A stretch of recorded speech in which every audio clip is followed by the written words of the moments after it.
L'homme est désespéré, et pour cause. C'est un père célibataire qui, depuis 2 ans, recherche désespérément l'amour, et il ne tombe que sur des escrocs ou des catfish. Alors, si vous ne savez pas c'est quoi des catfish, ce sont des femmes qui postent des visages, des photos plutôt, et des vidéos, enfin plutôt des photos, on va dire, d'elles avec une certaine apparence. Et en fait, lorsqu'on arrive au date, ben, elles ressemblent absolument pas à ce à quoi on a, on va dire, souscrit.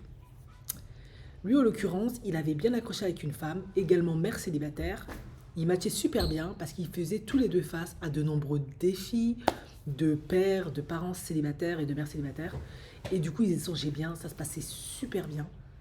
Et le feeling était tellement bien qu'ils ont décidé de se voir. Il était persuadé d'avoir trouvé la femme de sa vie et il s'est dit cette fois-ci c'est la bonne, je vais matcher. Il était super heureux. Sauf que le jour du rendez-vous, elle lui explique que elle n'a pas d'argent pour garder sa fille ou son enfant. Et à cause de ça, elle ne peut pas trouver de babysitter pour venir au rendez-vous. En véritable chevalier servant, généreux, comprenant toutes les difficultés d'une mère célibataire et voulant vraiment la rencontrer parce qu'elle lui avait vraiment fait un gros coup de cœur, il décide de lui donner de l'argent pour qu'elle puisse faire garder son enfant ou ses enfants, il n'a pas précisé, afin qu'elle puisse être disponible pour venir au rendez-vous et qu'elle puisse profiter d'un bon repas, dîner, etc. et d'une bonne communication entre adultes et plus ses affinités, bien évidemment.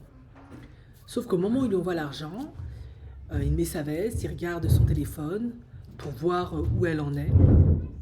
Et bien évidemment, elle l'avait bloqué. Et c'est pour ça qu'il a décidé d'arrêter les rencontres en ligne, parce qu'il a compris que ça ne marche pas. Il n'en peut plus, quoi. Il est fatigué, il est épuisé. Il ne comprend pas, en fait, ce qui ne va pas.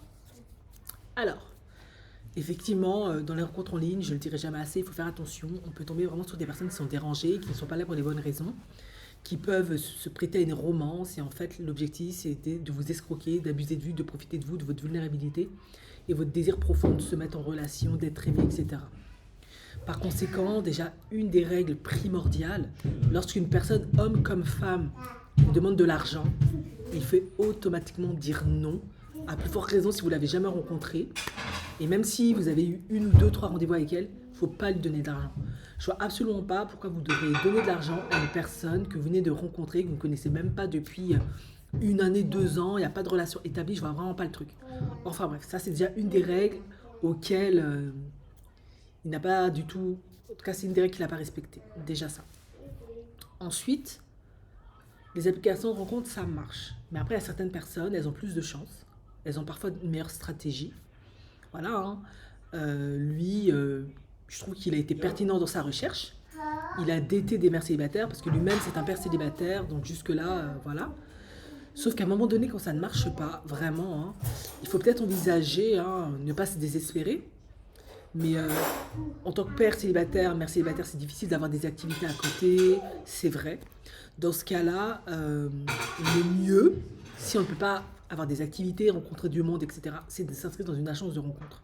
Il y a différents forfaits selon ce qu'on recherche, selon notre revenu, selon le revenu de la personne, et en fonction des forfaits qu'on est prêt, enfin, l'argent qu'on est prêt à souscrire pour obtenir ces forfaits-là, ben, les gens sont triés sur les volets, selon l'agence bien évidemment, on sait à qui on a affaire, on est quand même protégé parce que les propriétaires de l'agence veillent à ce que les personnes soient quand même de qualité, c'est pas toujours le cas, ça dépend de l'agence, mais il y a quand même un triage qui se fait, il y a des règles qui doivent être établies, etc. Pour moi, lorsqu'on est dans un cas comme lui, c'est la meilleure option.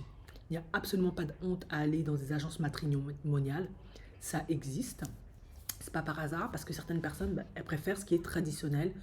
Une agence matrimoniale, bah, c'est traditionnel, hein. C'est comme si ta tante ou ton ami te présentait quelqu'un. Voilà, là, on trie les personnes à s'inscrire, doivent vraiment être transparentes sur un maximum de choses, bien évidemment, leurs revenus, ce qu'elles font, on les étudie, elles parlent avec les propriétaires en principe. Les personnes qui tiennent les agences matrimoniales sont souvent très regardantes sur l'hygiène, la présentation, le mindset, la psychologie, voilà. Je ne vais pas vous mentir, hein, plus on paye des agences qui coûtent bonbon, plus on a de chances de tomber sur des profils, on va dire, de meilleure qualité. Et on est coaché souvent, donc ça peut énormément aider. Il est probable que cet homme, qui est déjà très présentable, il n'y a pas de souci, euh, il a besoin aussi d'être coaché, d'être accompagné pour mieux trier les personnes avec qui il parle, aussi faire un travail sur lui-même pour comprendre qu'est-ce qu'il fait aussi, pourquoi il tombe toujours sur des escrocs et des catfish. Voilà. Donc, c'est vraiment le conseil que je peux donner quand on est dans un cas comme lui, quoi.